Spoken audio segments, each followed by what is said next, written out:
Happy New Year. For those of you not hungover or in a turkey coma or zoned out on football, I've got a knife video for you all today. Fixed blades for collectible and practical use. Over the years, I've had both, and these are bucks on the right-hand side here that I've chosen to start my collection with. The investment side of me. I got these two knives and the buck mug, which is pretty cool, on a holiday deal in December from Buck. If you spent over $125, you got the free buck mug, which was a cool deal, and I couldn't pass it up. So I spent a lot more than $125, but it was less than the $225 threshold to get, I forget what was the buck tin sign and some other thing, but I'm go buck right now. So I got the 192 and the 631 fixed blade models. This particular knife I've always been wanting to go after, and they're not unreasonably priced for the quality of the knife, but they're still pretty high for the average budget for someone that just wants a working day knife.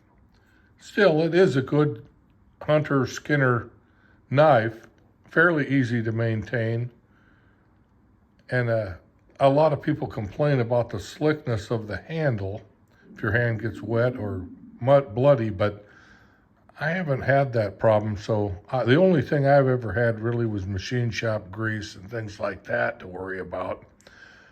But this would be an okay field knife for when I was doing my welding work. Actually, it's very practical in all ways. The other knife is Packlight, number 631 Packlight. Some people complain about the holes in the blades. And personally, I don't have a problem with it because I don't understand that much about field dressing an animal. But this seems very practical, not to get all gooed up or gummy. And they have different videos showing how to wrap paracord around that handle. You can remove these two covers, scales, I guess, and then just do a paracord handle if you want grip or something. But it seems to me it would be much easier to clean if you were into hunting and you had to field dress a deer or pig or whatever you're after. So that's the newest two additions for my buck collection. Early on, a few months back, I bought the Buck 113 Skinner, which is a work of art. It's not as expensive as the Buck 192, but it's up there. And I guess the custom shop versions of this can get really elaborate, really extraordinarily, you can put different pick bone handles and elk and different, I think you get nickel silver and different blade steels, the S30 VS35s, different steels. This is the plain 420 HC, they're heat treated, nicely heat treated, a version of the steel. I'm a big fan of this knife for collection. Like I said, I haven't hunted. So the application of this, I'd feel bad about really getting that gooed up with entrails and stuff. But some people, that was the purpose of this knife intentionally. Been around for, I think it's before the 1960s they had this model knife, the 113, which is the fixed blade brother or cousin to the 112 Ranger knife in size of that. And I got an buck, one second here, model 662 Alpha Scout Select with the gray plastic handles, which can also be removed, and you can do the paracord wrap on it, or just for ease of cleaning in the field, cleaning the knife in general. A true hunter, I guess this is a Skinner rib cutter or whatever. You can get inside cavities and stuff and really work it out. I think so far all I've made is a donut pancake sandwich, cut it out of a donut with this one, cut it up. I like it. I like the bead blasted blade steel. Got rid of a lot of the shine, but I don't mind the really shine much, but I guess this is better for field applications.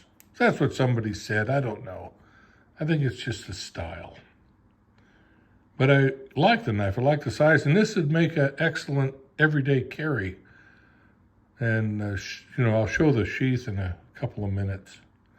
This is a great addition to my buck knife collection. Investments. That's what I tell myself, investments.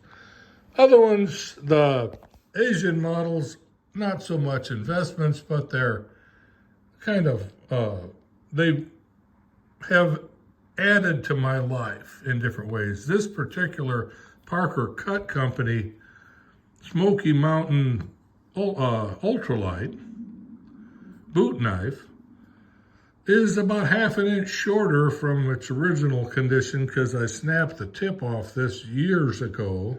This may be from pre-80s when my wife and I took a trip to Virginia City, Nevada, checked out the mines and did the boardwalk trip and the little casinos they have, the kind of the trip back into the past. The newspaper where Mark Twain worked, Samuel Clemens. There's a little knife shop, curio shop in the town, and I went in and I saw this, and the knife nut in me came out, and I bought it. Wife thought I was crazy. That's all right. I still love her. We're not married anymore, but she can think I'm crazy all she likes. I'm a knife collector. This particular knife isn't worthless, but it is diminished with that broken tip. Although it never quit working for me from all those years as a welder. I like this knife. It has great memories to me. Although it's probably not worth much for collection, investment, but it's worth a lot to me emotionally. Emotional support knife. This is new to my knife collection. It's not an investment.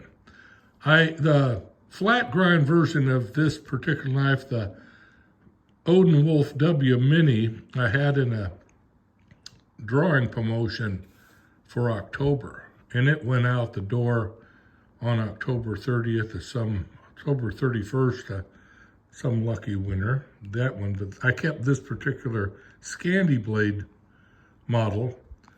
Odin Wolf has a fairly good sales and support.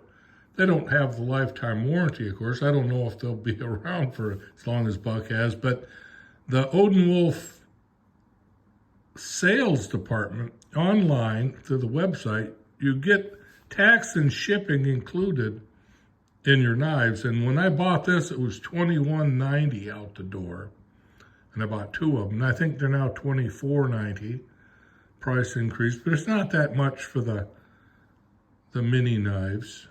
And I think they still, have these particular knives available. The Odin Wolf website has got a lot of knives that are sold out in it. The Odin Wolf W, which is the 1990 version, which this isn't, but their plain W, smaller knife, is sold out and has been for months. So I went with the Odin Wolf W1, which is $29.90. I think they had a 25% off sale going over the Christmas holiday. But this knife out the door, $29.90, and if you buy two, you get one free. So I bought two of these black-handled Odin Wolf W1s, which is a nicely balanced, rubber-handled field and hunting knife, but woods knife. I have used this camping, and it does everything. Chops up the wood, and with the cool thing about Odin Wolf minis is it was considered a neck knife, and you get a fire steel striker and fire steel slug on a lanyard to work this with. And you can take that out in the field and work it. This doesn't, that striker, fire steel striker can be lit up with this sharp edge on the top, but not, I think that's called a harpoon blade, but it works better with the little round striker ring, the thumb ring they give you to make the sparks. But this is really cool. And these are the sheaths for the W1, which are really cheap. I'm going to go off the rail here and say this might be the crappiest sheath I've ever seen for a knife. And they make them in both the colors. I think they even make them in that green camo, but it's a funky belt sheath. And it's new though. So, and I got for the free knife, I got the W1 blacked out blade and orange handle for if you might lose it in the snow or out hunting in the brush. But I got this one also, and I got a reason I mentioned this one. The knives are all quite cool. I'm liking them. Like I said, for my collectibles, the Buck 192, and it has a beautiful brown sheath that it's marked 191. I'm sure you can't see that, but it's 191 on the sheath. And there's a brother knife to this with a gut hook, the 191, which I'm also looking to collect. But for right now, just have this one that fits nicely in the sheath. I have the Buck 113 sheath, which doesn't have a thumb lock or a latch over, but it really fits snug in the sheath for belt carry. We have the 662 Scout Select, which is a beautiful belt carry knife with a practical little button snap. My arthritis kicks in with all this. I'll get that later. That's too much work for the old guy. And the model 631 Pack Light. Pack it out, pack it in. Pack Light hunter knife, Skinner, fine tuning work. It's got the jimping onto the blade pretty high. Like I said, I'm more collector than hunter, but I can see why people find that practical.